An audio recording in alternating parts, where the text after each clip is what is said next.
Usaid রাদিয়াল্লাহু তাআলা আনহু বলেন, রাসূল সাল্লাল্লাহু আলাইহি সাল্লাম বলেছেন, ইজা দাখালা আহাদুকুমুল মসজিদা ফালিয়াকুল আল্লাহুম্মা ইফতাহ লি আবওয়াবা রাহমাতিক।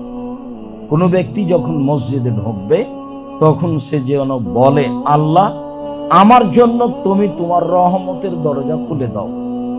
এই দিয়ে ঢোকা হয় মসজিদে। আল্লাহ তুমি আমার জন্য তোমার রহমতের দরজা খুলে দাও, এই নিয়ে ঢোকা হয় মসজিদে। বাকি কি করছে সেটা আমি আপনি জানি।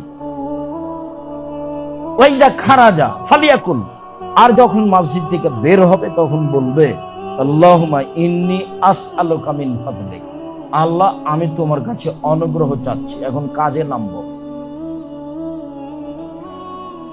এখন আয় উপার্জনের নামবো, টাকা পয়সা দাও।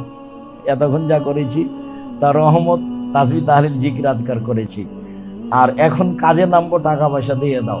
যা হারিয়ে গেছে ব্যবসা বাণিজ্য ঠিক করে দাও। এখন বের হচ্ছে আয় উপার্জনের জন্য। আল্লাহুম্মা ইন্নী আসআলুকা মিন ফাদলিক, আল্লাহ আমি তোমার অনুগ্রহ চাচ্ছি। কি অনুগ্রহ? জমি জায়গা, বাড়ি ঘর, আহাল পরিবার, ছেলে মেয়ে, টাকা পয়সা, যা কিছু দুনিয়াতে প্রয়োজন